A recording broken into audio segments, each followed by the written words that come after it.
Hello guys, Bigg Boss 7 Tamil இப்போ லைவ்ல என்ன போயிட்டு இருக்குன்ற அப்டேட்டை பற்றி தான் நம்ம பார்க்க போகிறோம். நம்ம எல்லாருமே பார்த்துருப்போம்.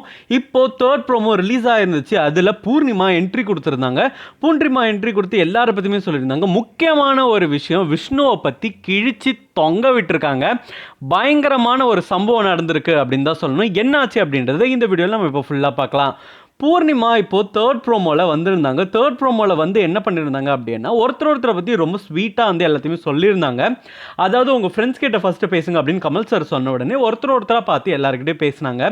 முதல்ல மாயாவை பார்த்து நீங்கள் ஜெயிச்சுட்டு வரலன்னா அவ்வளோதான், உங்களை துரத்தி அடிப்பேன் நான் அப்படின்ற மாதிரி ரொம்பவே ஸ்வீட்டாக அவங்களோட ஃப்ரெண்ட்ஷிப் மோடில் சொன்னாங்க. அடுத்து விசித்ரா மேடம் பார்த்து நீங்கள் மட்டும் ஜெயிச்சிங்கன்னா மேம் நீங்கள் ஒரு பெரிய இன்ஸ்பிரேஷனாக இருப்பீங்க அப்படின்னு ரொம்ப ஸ்வீட்டாக சொன்னாங்க.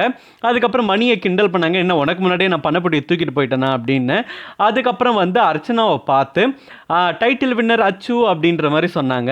ஸோ இதுலேருந்தே என்ன தெரிஞ்சிருச்சு அப்படின்னா, வெளியில் போய் வெளி உலகத்தில் என்ன நடக்குது அப்படின்றத ஆராய்ஞ்சு உள்ளே வந்துட்டாங்க அப்படின்றது ரொம்ப கிளியராகவே தெரியுது. ஆக மொத்தத்தில் ஏன்னா வந்து டைட்டில் வின்னர் அச்சுலாம் வந்து அங்கே அர்ச்சனான் தான் அவங்க கூப்பிடுவாங்களே, அச்சுன்னுலாம் அவங்க பெருசாக அங்கே உள்ளே கூப்பிட மாட்டாங்க. ஸோ அந்த அச்சுன்ற வார்த்தை சொல்லும் போதே தெரிஞ்சிருச்சு.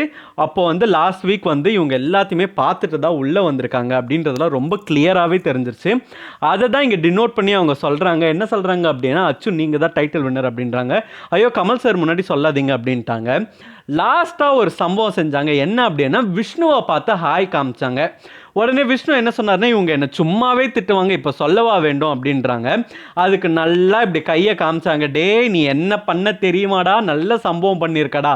என்ன ஆச்சு அப்படின்னா, வெளியில் போய் விஷ்ணு என்னென்ன பண்ணானோ எல்லாத்தையுமே பார்த்துட்டாங்க. ஏன்னா வந்து ரொம்பவே விஷ்ணு யூஸ் பண்ணது யார் அப்படின்னு பார்த்தீங்கன்னா பூர்ணிமாவை தான். அதுக்காக பூர்ணிமா விஷ்ணுவை யூஸ் பண்ணல அப்படின்னு கேட்டால் கன்ஃபார்ம் வந்து பூர்ணிமா விஷ்ணுவை யூஸ் பண்ணாங்க. அது இல்லைன்னு சொல்லலை. மாயாவோட மேற்பார்வையில் எல்லாமே நடந்துச்சு. ஆனால் மாயா ஒரு கட்டத்தில் அதெல்லாம் இதுக்கு மேலே தேவையில்லை, அவனோட சகவாசமே சங்காத்தமே தேவையில்லை, அவங்க கூட பேசாதீங்கன்னு சொன்னதுக்கு அப்புறமும் பூர்ணிமா வந்து அதை வந்து பண்ணிட்டு இருந்தாங்க. திரும்ப திரும்ப அவர் பாவங்க, அவர் அழறாருங்க, அவர் ரொம்ப நல்லவருங்க, அவர் ரொம்ப வல்லவருங்க அப்படின்னு சொல்லிட்டு மாயாவே மேனிப்புலேட் பண்ணிட்டு இருந்தாங்க. மாயா வந்து ரொம்ப கிளியராக சொல்லிட்டாங்க, எங்க அவனை யூஸ் பண்ணுறாங்க, உங்களுக்கு அது புரிய மாட்டேங்குதுங்க அப்படின்னு சொல்லி அவங்களுக்குள்ள சண்டைலாம் விஷ்ணுவால் வந்துச்சு.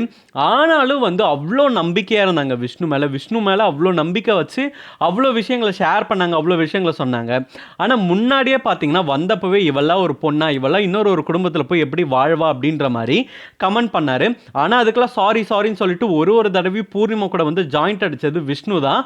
ஆனாலும் அதுக்கப்புறமும் முதுகில் குத்துற மாதிரி நிறைய விஷயத்தை வந்து விஷ்ணு பண்ணார் பூர்ணிமாவுக்கு அப்படின்னு தான் சொல்லணும். அது எல்லாத்தையுமே பூர்ணிமா ஒன்று விடாமல் பார்த்துட்டாங்க.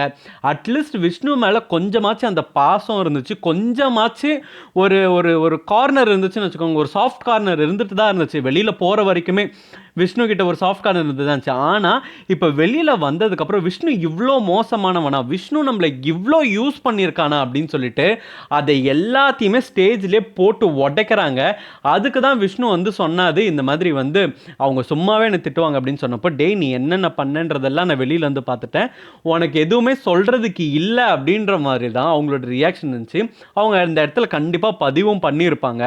அந்த அளவுக்கு தான் வந்து விஷ்ணு வந்து பூர்ணிமாவை யூஸ் பண்ணிக்கிட்டான்னு சொல்லணும். எந்த அளவுக்கு மாயா வந்து பூர்ணிமாவை ப்ரொடெக்ட் பண்ணாங்க அப்படின்றத நம்ம எல்லாத்துலேயுமே பார்த்துட்டு இருக்கோம். ஆனால் அப்படிப்பட்ட மாயா சொல்லியே பூர்ணிமா கேட்கல. ஏன்னா பூர்ணிமா வந்து எல்லாமே கேட்பாங்க, மாயா என்ன சொன்னாலும் கேட்பாங்க. நீங்கள் இதை சொல்லுங்கள் நான் செய்கிறேங்க அப்படின்ற மாதிரி இருவாங்க. ஏன்னா அந்த அளவுக்கு பக்கபலமாக ரெண்டு பேர் நின்றுட்டு இருந்தாங்க. ஆனால் மாயா சொல்லி ஒரு விஷயம் செய்யாமல் இருந்தது வந்து விஷ்ணு கூட சேர்ந்து இருந்தது, விஷ்ணுவை நம்பினது தான். ஆனால் அதுக்கான பலனை இப்போ அவங்க அனுபவிச்சிட்டாங்க. அது வெளியில் பார்த்துட்டு வந்து ரொம்பவே பேடாக ஃபீல் பண்ணி அதை ரியலைஸ் பண்ணி தான் வந்து ஸ்டேஜில் விஷ்ணு கிட்ட இந்த மாதிரி சொல்லியிருக்காங்க அப்படின்றது மட்டும் கிளியராக தெரியுது. Waiting for the episode. நீங்களும் வெயிட் பண்ணிட்டு தான் இருப்பீங்கன்னு நினைக்கிறேன். என்ன நினைக்கிறீங்கன்றதை கண்டிப்பாக வந்து பூர்ணிமா விஷ்ணுவை யூஸ் பண்ணதை நம்மளால் மறுக்கவே முடியாது. நீங்கள் என்ன நினைக்கிறீங்கன்றதை கமெண்ட் பாக்ஸில் கமெண்ட் பண்ணுங்கள். இந்த மாதிரி பிக் பாஸ் அப்டேட் தெரிஞ்சுக்கணுன்னா ஸ்க்ரீன் டாக்கிஸ் சேனலுக்கு சப்ஸ்கிரைப் பண்ணுங்கள்.